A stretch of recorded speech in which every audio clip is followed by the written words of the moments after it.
Welcome to Building the Future. I'm your host, Kevin Horick. You can check out new episodes of the show every Tuesday and Thursday at 2 p.m. If you missed an episode or want to get more information about the show, please visit buildingthefutureshow.com.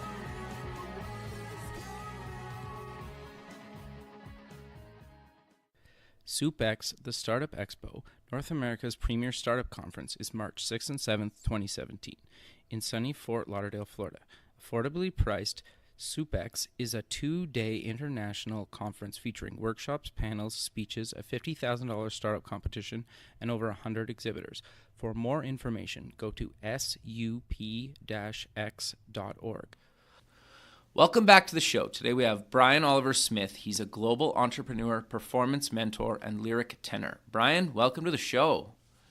Thank you very much. Nice to be here. Yeah, I'm excited to have you on the show. You have an impressive background. You're doing some really interesting things, but maybe before we kind of get into that, let's get to know you a little bit better and kind of start off with where you grew up. Sure. I grew up in the south suburbs of Chicago, a little town called Harvey, Illinois, so it's about half hour, 45 minutes south of the Loop. Okay, and for people that don't get that reference, what does that mean? The Loop is where the L train, the elevated train, instead of subways, they have the L, and the Loop is where it circles around it, and that's the downtown. So I was about 40 minutes south of downtown Chicago growing up. Okay, no, that's very cool. So you obviously went to university. What did you take in university? So I went to Indiana University, and I studied psychology. Okay. And I studied psychology and also had a major in history as well. And my area of psychology was industrial organizational psychology. So I actually did my senior thesis on job satisfaction and personality variables. Kind of like what makes you happy in your job. Okay. I'm curious to dive a little bit deeper in that. What did you find? It was interesting. I found that a lot of times I did a pretty extensive survey of about 500 people at a local manufacturing plant in Kokomo, Indiana. And what I found was that whether someone was satisfied or not satisfied with their job was mostly more closely related to their personality variables than it was to actually what they did on the job. So it tended to be if it was a good fit for their personality, and their personality was one that looked at things more optimistically, more positively, more engaging, then they tended to approach their job the same way. Okay. No, it makes sense. That's interesting. So you obviously went to university, you came out of university, you entered the workforce. Kind of walk me through kind of your career and then kind of how you kind of got into coaching and training. Sure. So my first career was with MassMutual, the insurance giant. MassMutual did everything from insurance and investments. They bought Oppenheimer funds. And so I built a pretty strong client base, was in commission-based sales in Seattle, ended up with about 700 clients in the Seattle area. And very quickly, about 3 years in, developed a national expertise in disability insurance. I ended up selling more disability insurance than almost all 5,000 representatives with MassMutual. Wow. And so they asked me if I could teach them how to do it in Seattle. So I taught others how to do it in Seattle, and we led the country out of 120 agencies. We were number one in the country. We beat New York and LA. So that kind of put me on the radar with MassMutual, and they then hired me away from my local practice. They hired me away from the local agency in Seattle and asked me if I'd be a regional director, which was very interesting. I look back on it now, and I remember I was 30 years old. Nice. And I was the youngest regional director by over 14 years. Everyone else was over 44. Wow. So I ran the South.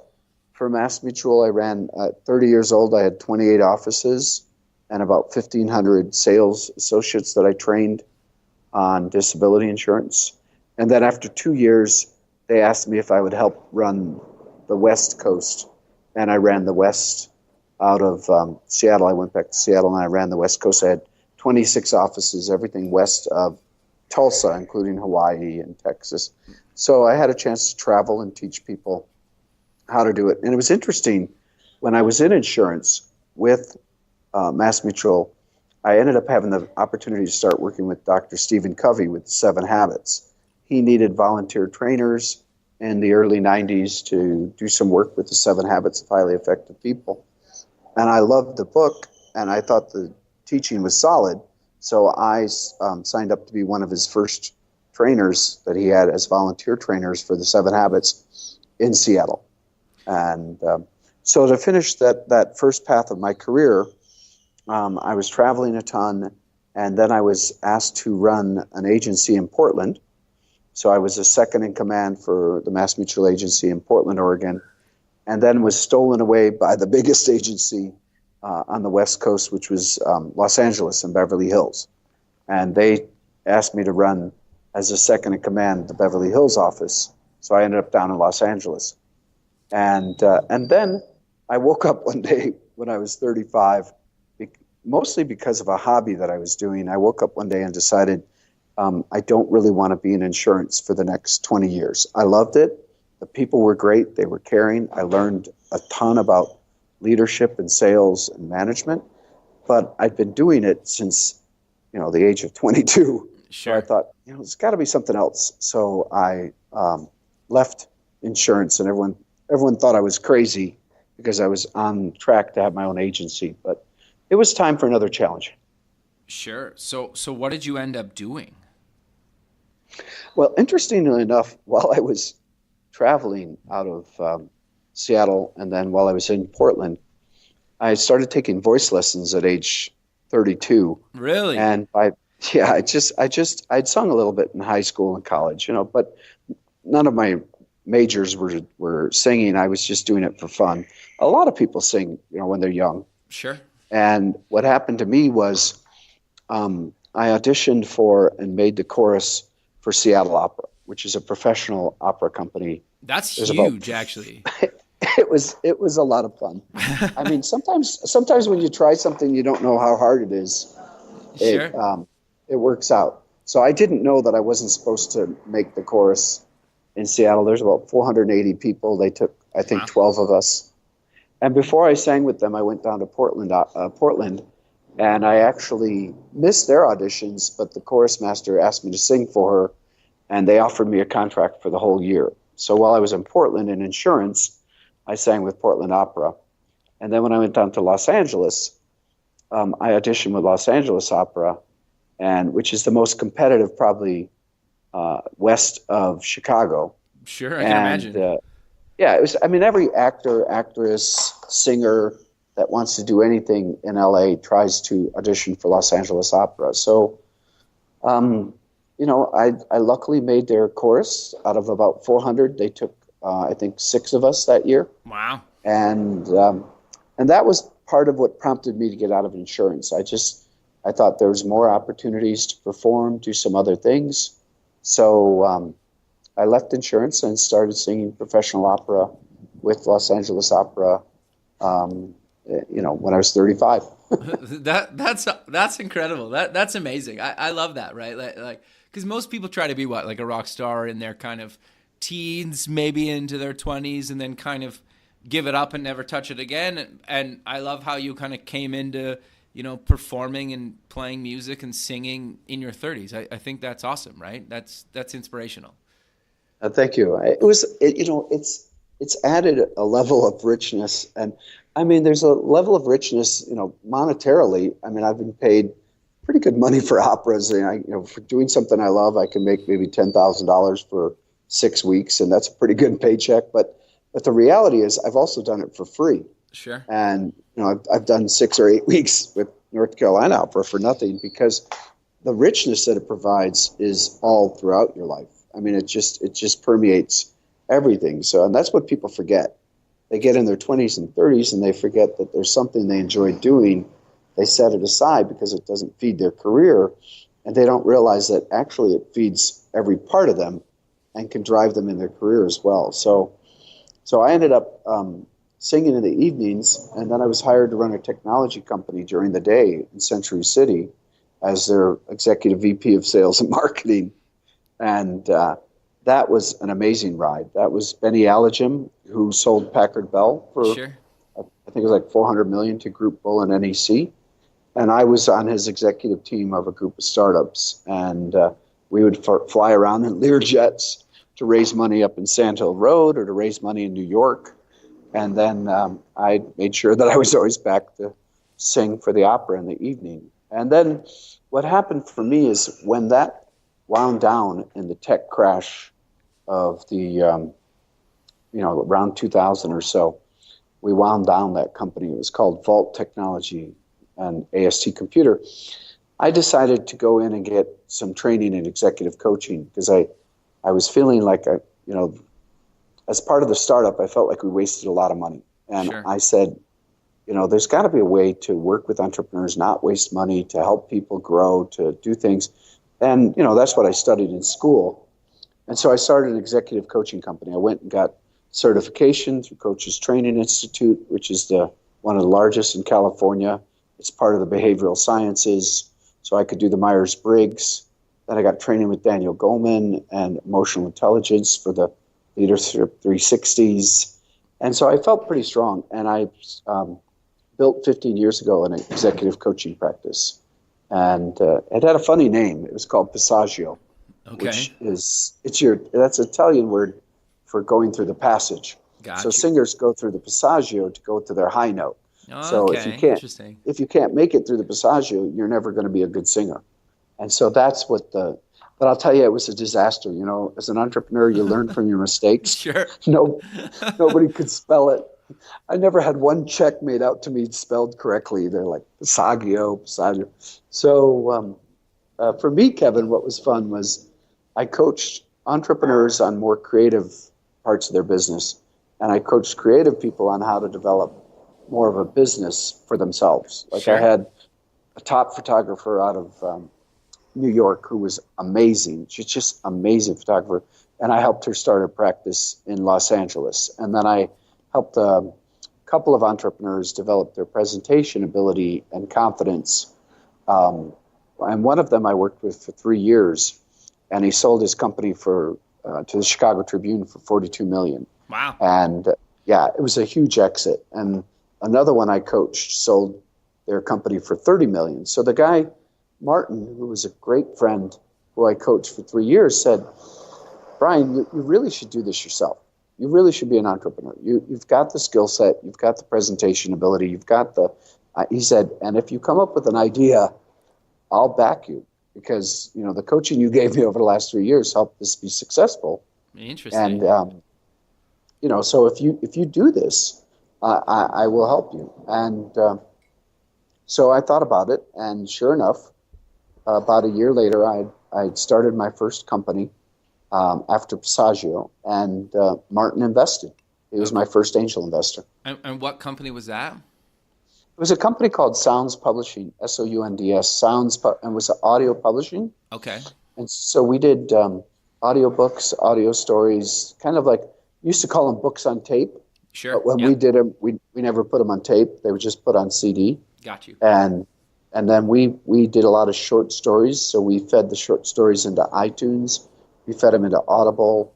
Audible was a giant client of ours. We also sold on drugstore.com. We did a lot of short original fiction and romance, and it was quite successful. We had publishing partnerships with Random House, and then we ended up doing a publishing partnership with Kensington Publishing, and because I've done a lot of speaking and presenting, I spoke at the Audio Publishers Association conference, and the next thing I know, I morphed that company into my last company. I decided that I wanted to do something bigger and something that would help the world a little bit more, and so that company was the company that morphed into my more recent one called Urban Planet Mobile.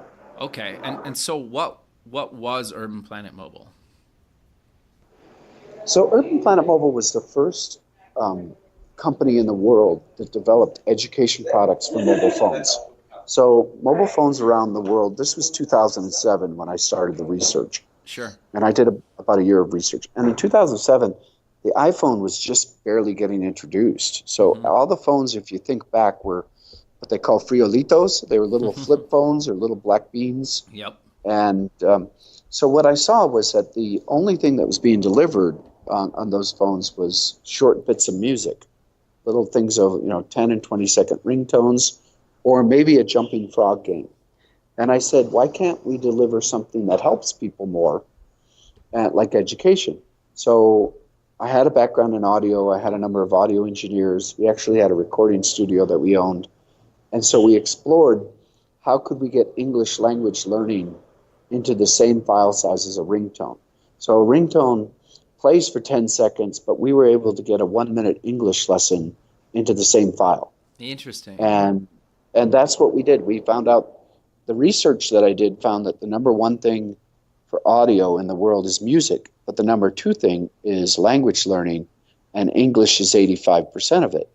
And it's about 1 billion people learning the market. So it was kind of like, if you help someone learn English, it changes their lives. Their incomes go up, their education level goes up.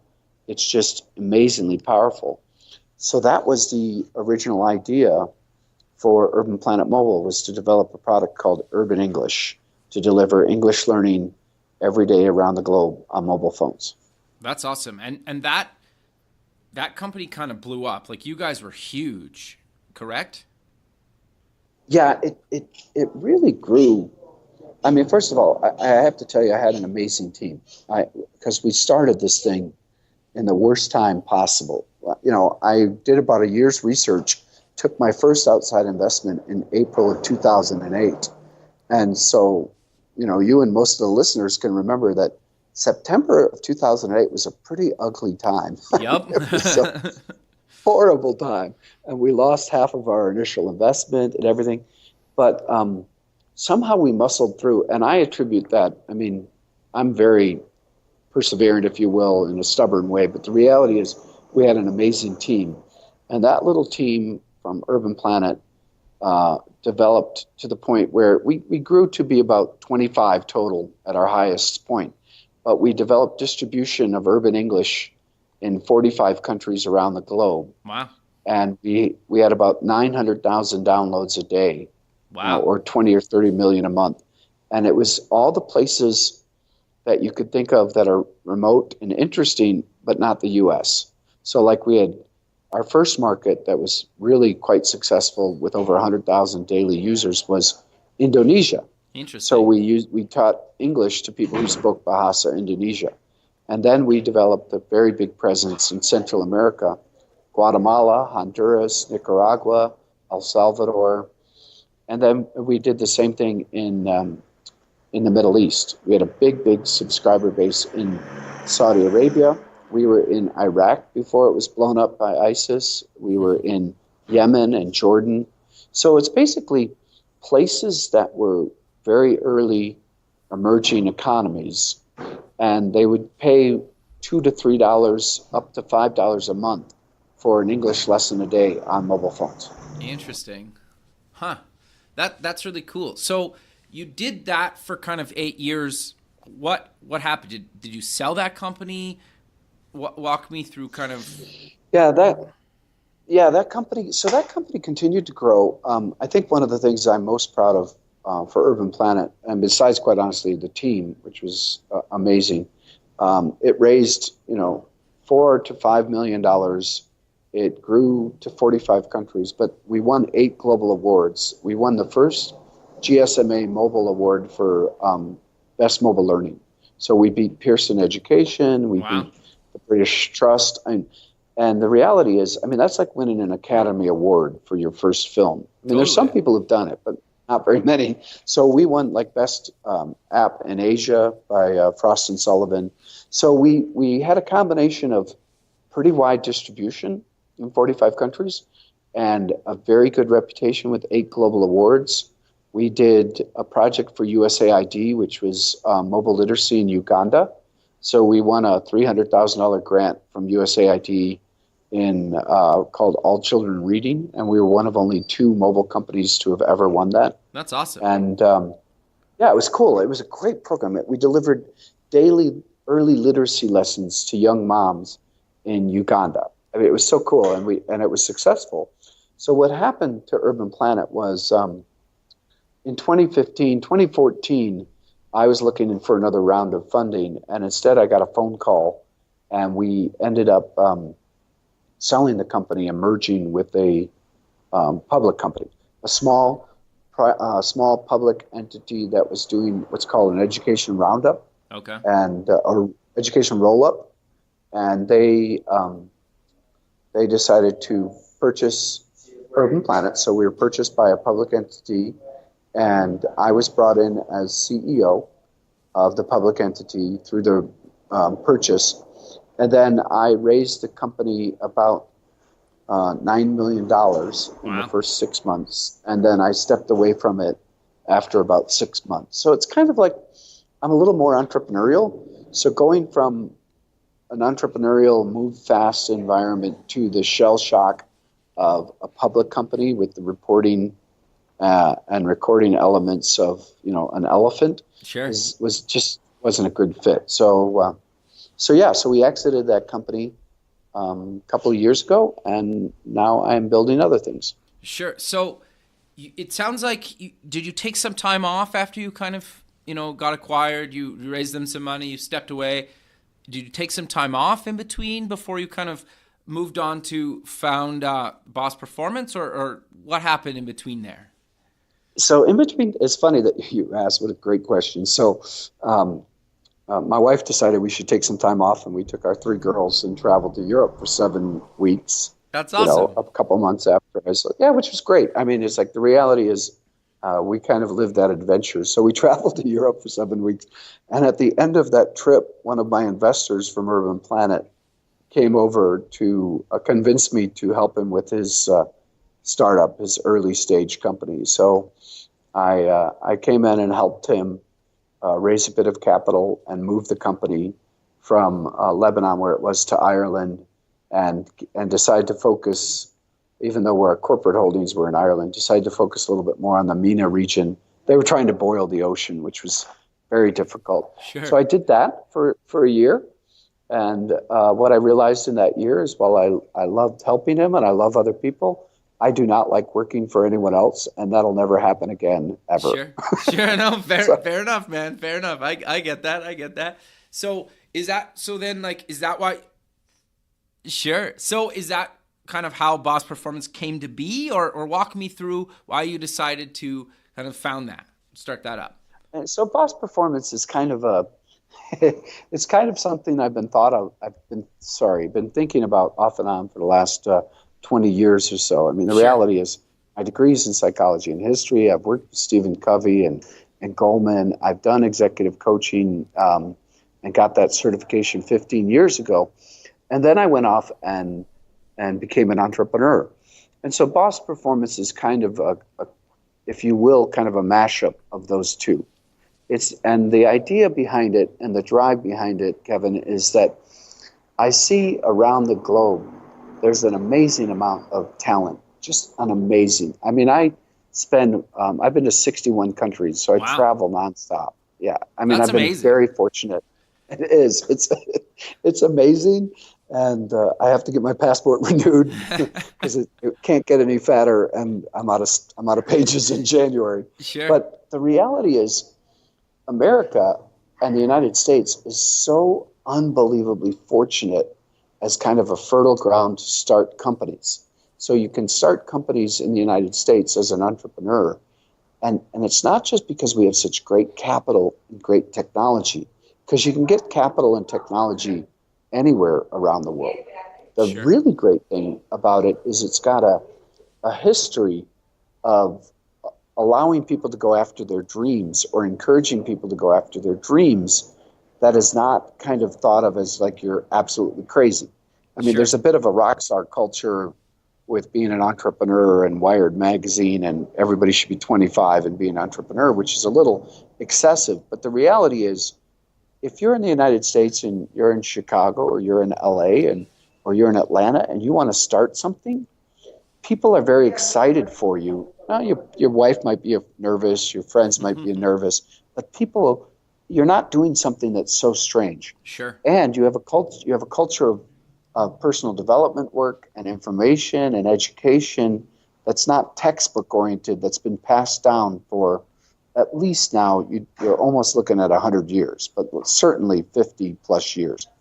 But around the rest of the globe, that's not true. Around the rest of the globe, they might have good ideas. They might have good technology. They may even have really good cash, but they don't have that kind of knowledge base that America's developed in entrepreneurial ventures or in kind of like personal development to pull yourself up, make a mistake, try again.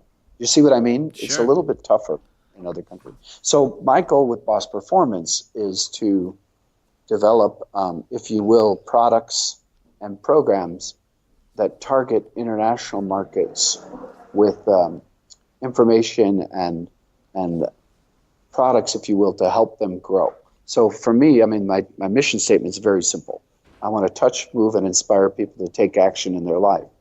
And the areas that I work in are only those areas that I have significant experience and significant success in helping them take action in their life.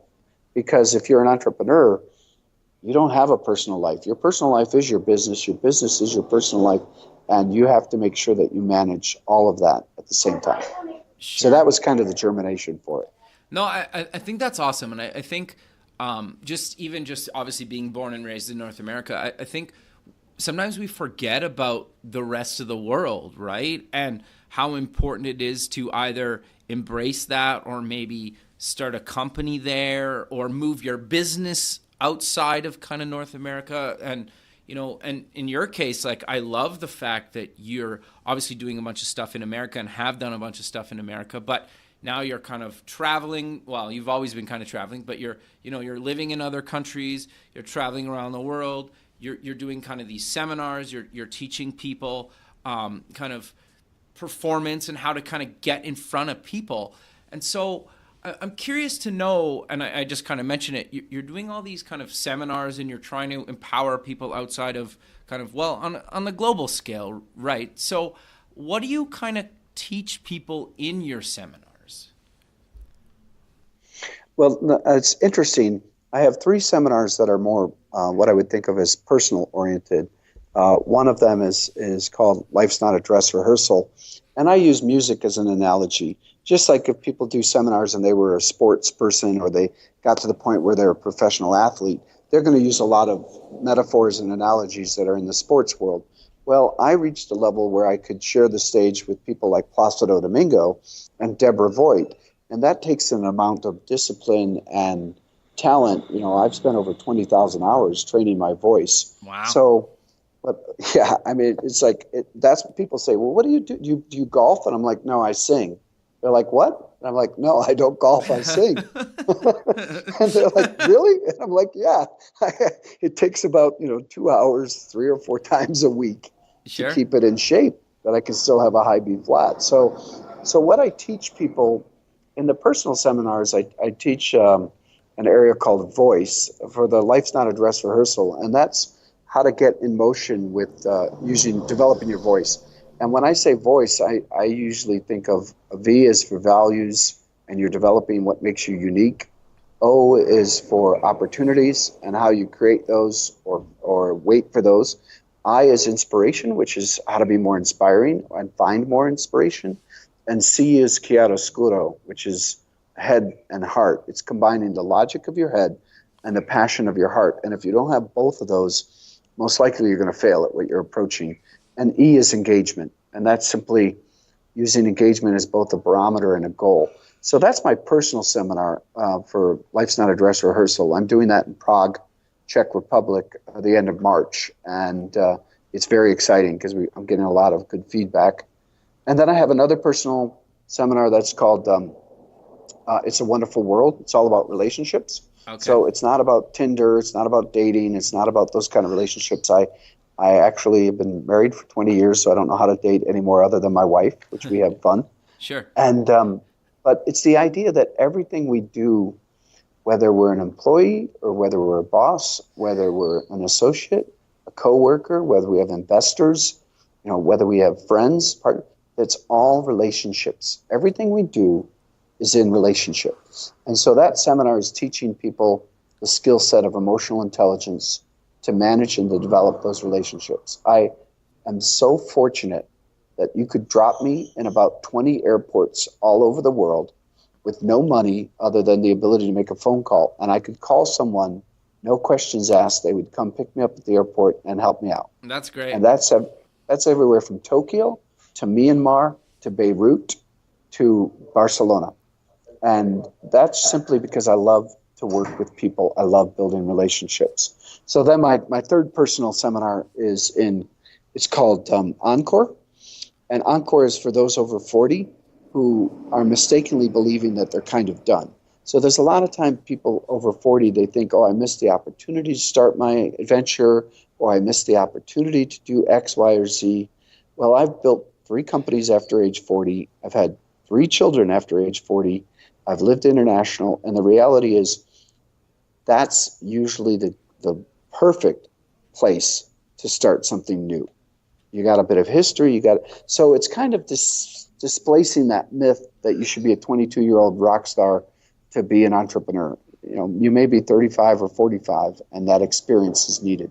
So I do those 3 personal seminars, and then the 4 business ones I do are on leadership, which is called Maestro. Okay. And the analogy I use is I've been in performances where the conductor has stopped and could hear a violin in the middle of 80-piece orchestra and about 60 choristers, and he could hear a violin off rhythm. Interesting. And he was amazing.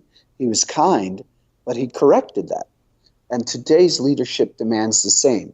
It demands that you are aware of everything going on. Now, you don't need to step down and play that violin, but you better know exactly what's going on, because if you can't keep an idea of what's going on in your entire organization, organizations today screw up and lose it faster than ever. So it's kind of like the leadership ability to set the pace, to make sure the culture's there, to help pick the music, and then to bring out the very best of everyone in that organization. So I do Maestro. I do a seminar called Entrepreneur Idol. It's one of my favorites. I love that name. That's awesome. Entrepreneur Idol is comparing. So American Idol has about 10,000 people try out. Sure. And it narrows down and narrows down and narrows down and it narrows down to about 36. And what I equate that entrepreneurs are about the same. You know the statistics because you've had that great radio show, but you know the statistics. There's only about 7% of us that get out alive. Yep. So if you get 100 companies, there's only 5 to 7 that get out with an exit. Yep. So Entrepreneur Idol is kind of like helping people understand what are the elements that's going to be necessary for you to be one of the standing contestants after 5 or 7 years as an entrepreneur. Sure. And so it's very hands-on. It's very practical. It's not just like theory. It's like, okay, here's what it takes to raise money. Here's the different styles. You might want to use debt. You might use equity. There's different ways you can do it. Should you trade services? So I love that seminar, and I'm going to be doing that in Santiago, Chile, probably in May, it looks like, with some of the partnerships I have down there. Sure. And then the last couple of business ones that I do are one called Chorus of the Gods, which is modern-day teamwork. You're going to love this because you know it. The top people on my team that I've had across the globe always can go work somewhere else. Sure. No, that's there's no better way to put that, right? Yeah, they all can. So the idea is it's like a chorus of the gods. They all could be, gods in their own right to go somewhere else. They could work somewhere else. They could run their own business. So if you're going to have a team today, it's not just because you write them a check. And so this is teaching teamwork from a modern perspective of how do you keep people engaged, motivated, and excited when they might be on a different continent and they might be on a different time zone. And so that's what Chorus of the Gods is for companies to do that. And the last one is a sales workshop called In Bocca al Lupo. In Bocca al Lupo is Italian for it means in the mouth of the wolf. It's a phrase that you say in opera to, you don't say break a leg. You Oh, never say okay. that. You say in Interesting. boca al lupo. And that means, I hope you're in the mouth of the wolf. Well, the crazy thing about that saying, it comes from hunters who used to say, I hope you're in the mouth of the wolf in boca al lupo, because it means I hope you're in the center of the action. I hope you're Ah, where okay. all of the action happens. And that was a compliment and kind of a wish you luck. And so my sales seminar is basically teaching you how to be in the center of the action constantly. It's like how to live with risk, how to manage risk, how to drive risk, how to put yourself out there. Because if you can't do that today in sales, you're toast. Sure. Everybody can do what you do. So those are kind of what I do, and the reception has been great. And the other thing that's really interesting is I deliver in January. I start delivering one of my product lines, actually two of them, on mobile. Oh, So I have interesting. a mobile partner who wants 2-minute videos, and I'm doing one called Boss Talk. Okay. And Boss Talk is just like you kind of think of leadership and personal leadership tips a couple times a week, but not tied to the U.S., kind of tied to knowledge that's going to work around the globe. And the other one's called Lady Boss, and Lady Boss is specifically working on 6 areas that a lot of women in the emerging markets and in the growing global markets have challenges with. So the UN has done a study, a couple of other people have done studies to see where do women struggle in their attitude and actions on entrepreneurial pursuits. And so Lady Boss, we address about 5 of those 6 items continuously in kind of tips, if you will, to help them. No, I think that's great, and I love that. I think it makes sense, right? Especially like obviously in a North American context, but kind of to your point earlier, where a lot of people just don't think they can start a company kind of outside of North America in other countries, right? And I think that's great that you're doing that, and I think even just like the thing that I love most about doing this show is I get to talk to people on a global scale. And as things and technology gets better, the world's only gonna get smaller, right? And I love the fact that, you and I are across the globe right now and we're having this conversation. And so I think just getting people to think about maybe potentially moving their company or their service or, providing kind of more of a global and looking at the global kind of business community instead of just kind of maybe focusing on North America, I think is, at least for me, is inspiring. And I love people like yourself that are doing that, right? Because I think that's kind of where the future is going if it's not already there. And I think people can be a lot really successful outside of North America and North America, or maybe just outside. You never know, right? Well, I think it's a great point, because as you said, you and I are in different continents and different countries, and the reality is there's a phenomenal amount of opportunity, and I think there's a phenomenal amount of opportunity in the globe, not just in North America. Now, trust me, the United States, Canada, Mexico, there's so many rocking things going on in different segments, but also there's so much need, and there's so much demand in other markets around the globe. And people, they just don't pursue those oftentimes because they don't know enough about them, Sure. or it's either a combination, they don't know enough about them, or they have fear. Now, fear is we all know is a future event appearing real. And so they fear that something could go wrong, whatever. And the reality is if they jump on a plane and go there, they're going to find out there's so much demand and interest and excitement for what they have.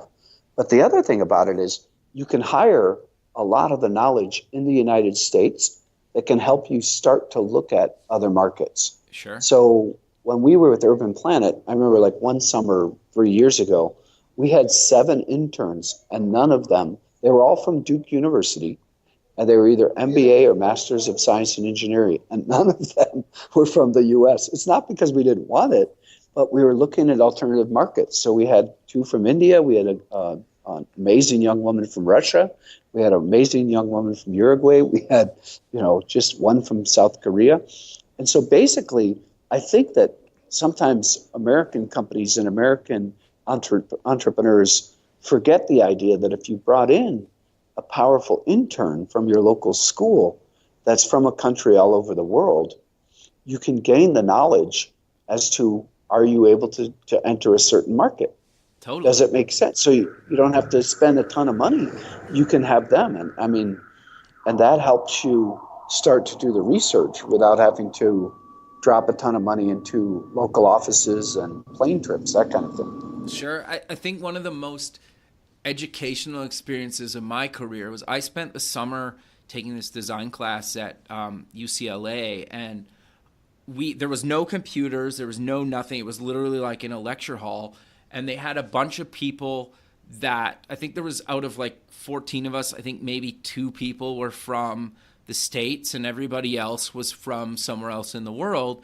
And we had assignments every week, and we had to go back and do them, and then we had to print them off and put them on the blackboard, and everybody had to go through and critique everybody's design and say, like, you know, in like where I'm from, this means that, and I take this like that. And sometimes it was good, sometimes it was bad.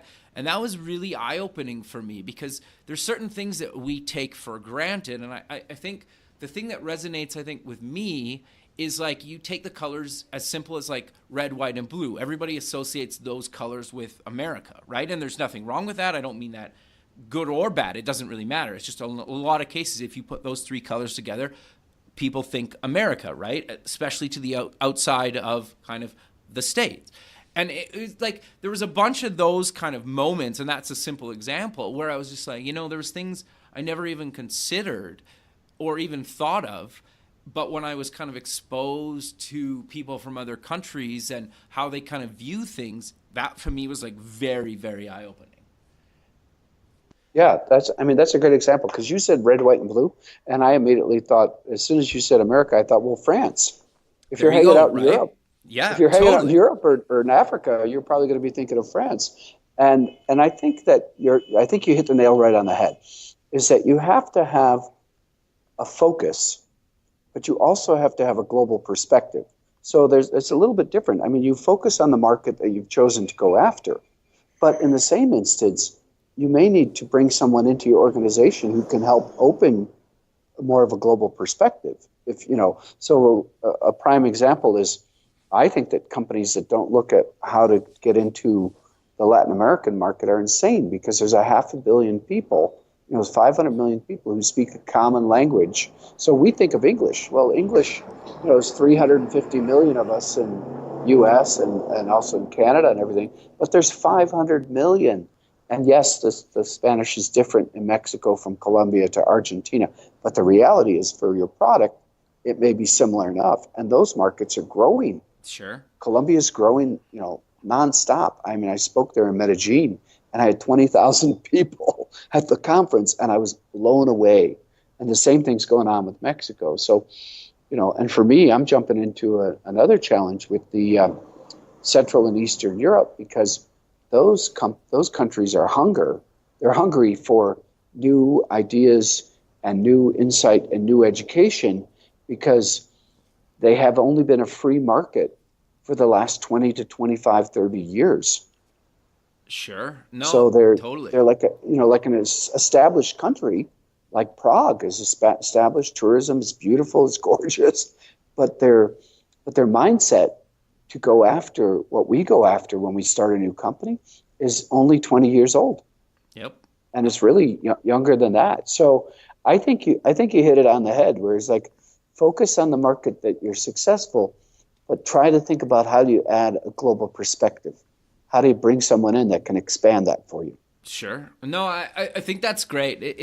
It's always kind of been fascinating to me, and you kind of covered it throughout kind of our conversation, but you also have some workshops, and you kind of do some speaking engagements and consulting. What do you kind of cover on the kind of performance services side of Boss Performance?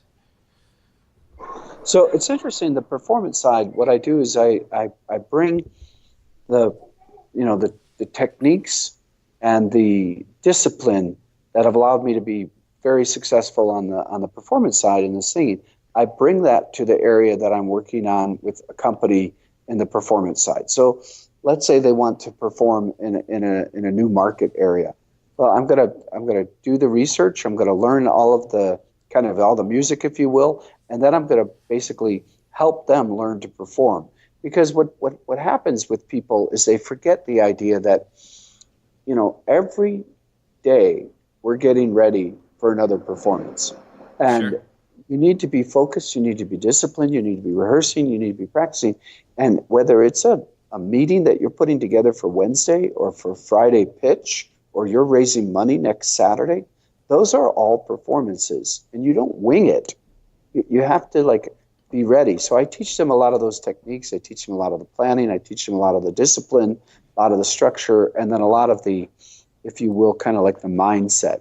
I tend to think that a lot of people have the strategy down, the marketing, the sales, but they maybe underestimate what it takes in the kind of psychology and the mindset. And that's really what's the difference in the top 20%.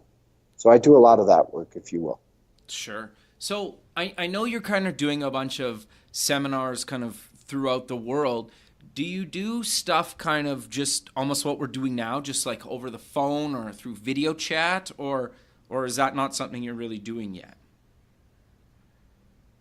No, I do. I do top performance coaching. I did a lot of coaching with executives and entrepreneurs 15 years ago when I started, and now when I do follow-ups for Boss Performance, I'll have people in group coaching. And then the other thing that I have that's on my website is look, don't hire me as a performance or an executive coach. If you want to, find a girlfriend, or you want to lose some weight, you want to stop biting your nails, don't even think about sending me an email. But if you're up to something that you think will change the world in a very, very big way, and you either believe that you can or your organization can, then give me a call. Because I'm not someone that does short-term coaching on habitual issues. I've done global opportunities. I've built global companies. I've performed, for 5,000 people, if you will. And so what I tend to do is I tend to be at a very, very high level, either with groups, organizations, or the kind of the top level, if you will, because I want to affect. Quite honestly, it's a very cocky goal, but I plan to touch, move, and inspire over 100 million people in the next 10 years. So at that point, I need to build some pretty big numbers, and I want to help people that are interested in doing that. Brian, sadly, we're out of time. That's a great way to end it. So where can people get more information about yourself and Boss Performance? Thank you very much. It's very simple. The website is as it sounds, BOS Performance, no dash, and it is BOS is for Brian OliverSmith, and BOS Performance or bossperformance.com will give you a lot of information about my background. It'll give you a way to get in touch with me. You can send me an email. We can jump on a Skype. But I think you're absolutely right, Kevin. If you're ready to conquer the world with your idea, you're ready to conquer the world with your organization, it's give me a call and we'll figure it out together, because that's what I want to do. That's great, man. Well, I really appreciate you taking the time out of your busy schedule to be on the show, and I look forward to keeping in touch with you, and have a good rest of your day. Thanks, Kevin. Much appreciated. Have a great day and call me for anything. Sounds good. We'll talk Thanks. soon. Okay, bye. Bye-bye.